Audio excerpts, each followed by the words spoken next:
ವಯಸ್ಸು 24, ಮುಂಬೈ ನಿವಾಸಿ. ಅವರ ಮೊಳಕಾಲಿನ ಗಡ್ಡೆ ಮತ್ತು ಚಿಕಿತ್ಸೆಯ ಮೂಲಕ ಗಡ್ಡೆಯನ್ನು ತೆಗೆದುಹಾಕಲು ತಜ್ಞರು ಅವರಿಗೆ ಆಸ್ಟ್ರಾಜೆನಿಕ್ ಸಾರ್ಕೋಮಾ ರೋಗ ನಿದಾನ ಮಾಡಿದರು. ವರದಿಯ ಪ್ರಕಾರ ನನ್ನ ಮೋನಕಲ್ಲಿನಲ್ಲಿ ಗಡ್ಡೆ ಇದ್ದೆ. ವೈದ್ಯರು ಆಪರೇಷನ್ ಮಾಡುವಂತೆ ಹೇಳಿದರು. ಮುಂಬೈನ ಪ್ರತಿಷ್ಠಿತ ಕ್ಯಾನ್ಸರ್ ಆಸ್ಪತ್ರೆಯಲ್ಲಿ ಚಿಕಿತ್ಸೆ ಆರಂಭಿಸಿದರು. ಅಲ್ಲಿ ಅವರಿಗೆ 5 ಕೆಮೊ. ಆದಾಗ್ಯೂ ಅವರು ಅನಾರೋಗ್ಯದಿಂದ ಉಲ್ಬಣಗೊಳ್ಳುತ್ತಲೇ ಇತ್ತು. ನನ್ನ ಮೋನಕಲ್ಲಿಗೆ 2009ರಲ್ಲಿ ಶಸ್ತ್ರಚಿಕಿತ್ಸೆ ಮಾಡಲಾಯಿತು. ಇದರ ನಂತರ 5 ಕೆಮೊ ಥೆರಪಿಗಳನ್ನು ಮಾಡಲಾಯಿತು. ಅದರ ನಂತರ ಕ್ಯಾನ್ಸರ್ ಇದ್ದಿಗೆ ಹರಡಿದದು ಮತ್ತು ಅವರು 3 ಕಾರ್ಯಕ್ರಮಗಳಿಗೆ ಒಳಗಿದ್ದರು. ಅವರು ಕ್ಯಾನ್ಸರ್ ಶಾಶ್ವತ ಕೋಶಕ್ಕೆ ಹರಡಿತು. ಅವರ ಶ್ವಾಸಕೋಶದಲ್ಲಿ ಗಂಟುಗಳಿದ್ದವು. ಮತ್ತೊಮ್ಮೆ ತಜ್ಞರು ಶಸ್ತ್ರಚಿಕಿತ್ಸೆಯ ಮೂಲಕ ಪ್ಲೇರಾಡದಿಂದ ಗಡ್ಡೆಗಳನ್ನು ತೆಗೆದುಹಾಕಿದ್ದರು. ಆ ಬಳಿಕ ತಜ್ಞರ ಸಲಹೆಯಂತೆ ಬೃಹತ್ ಕೆಮೊಗೂ ಒಳಗಾಗಿದ್ದರು. ಇದರ ದುಷ್ಪರಿಣಾಮಗಳು ನೇರವಾಗಿ ಆತನ ಮೂತ್ರಪಿಂಡದ ಮೇಲೆ ಪರಿಣಾಮ ಬೀರತೊಡಗಿದವು. ನಂದು ದೊಡ್ಡ ಕೆಮೊ ಆಯಿತು. ಆ ಕೆಮೊ ನನ್ನ ಮೂತ್ರಪಿಂಡ ಮೇಲೆ ಅದು ಪರಿಣಾಮ ಬೀರಿತು.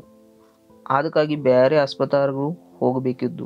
ಅವರ ಕಿಡ್ನಿ ಸ್ಥಿತಿ ವಿಫಲವಾಗುವ ಹಂತ ತಲುಪಿತು. ಅವರು ಕ್ರಿಯೇಟಿನಿನ್ 2.23ಕ್ಕೆ ಏರಿತ್ತು. ದಿನದಿಂದ ದಿನಕ್ಕೆ ಅವರ ಆರೋಗ್ಯ ಹದಗೆಡತೊಡಗಿತ್ತು. ಅವರು ಕೈ ಮತ್ತು ಕಾಲುಗಳ ಚಲನೆ ಕ್ರಮೇಣ ಕಡಿಮೆಯಾಯಿತು ಮತ್ತು ನಿಲ್ಲುತ್ತಿತ್ತು. ಅವರು ನಡೆಯುವುದನ್ನು ನಿಲ್ಲಿಸಿದರು. ಸೆಪ್ಟೆಂಬರ್ ನಲ್ಲಿ ಅವರು ಆಧುನಿಕ ಹೋಮಿಯೋಪತಿ ಚಿಕಿತ್ಸೆಯನ್ನು ಪ್ರಾರಂಭಿಸಿದರು.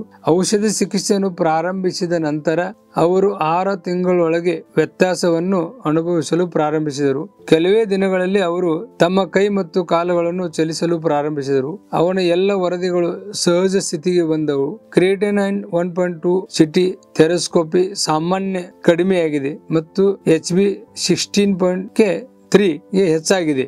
ಚಿಕಿತ್ಸೆ ಆರಂಭಿಸಿದ್ದೆ 1 ವರ್ಷದ ನಂತರ ನನ್ನ ಕಾಲು ಸುಟ್ಟಿದಾಗುವುದು. ನಾನು ನಡೆಯಲು ಪ್ರಾರಂಭಿಸಿದೆ ಮತ್ತು ಗರಿಷ್ಠ ಮೂತ್ರ ವಿಸರ್ಜನೆ ಕೂಡ ಕಡಿಮೆಯಾಗಿದೆ. ವರದಿಯ ಪ್ರಕಾರ ಅವರ ಪ್ಲೇಟ್ಲೆಟ್ 2.54 ಲಕ್ಷಕ್ಕೆ ಏರಿಕೆಯಾಗಿದೆ. ಅದರಿಂದ ಎಲ್ಲ ಪ್ರಸ್ತುತ ವರದಿಗಳು ಸಾಮಾನ್ಯವಾಗಿವೆ. ಈಗ ಇಟಿಸಿನ್ನ ವರದಿಯ ಪ್ರಕಾರ ನನ್ನ ಎಲ್ಲ ವರದಿಗಳು ಸಮಾನವಾಗಿದೆ ಮತ್ತು ಆರೋಗ್ಯ ಚೆನ್ನಾಗಿ ಇರುತ್ತದೆ. ಅನೀಶ್ ಈಗ ಎಲ್ಲ ಸಮಸ್ಯೆಗಳಿಂದ ಮುಕ್ತರಾಗಿದ್ದಾರೆ ಮತ್ತು ಪ್ರಸ್ತುತ ಆಧುನಿಕ ಹೋಮಿಯೋಪತಿ ಔಷಧದಿಂದಾಗಿ ಸಾಮಾನ್ಯ ಮತ್ತು ಸಂತೋಷದ ಜೀವನವನ್ನು ನಡೆಸುತ್ತಿದ್ದಾರೆ.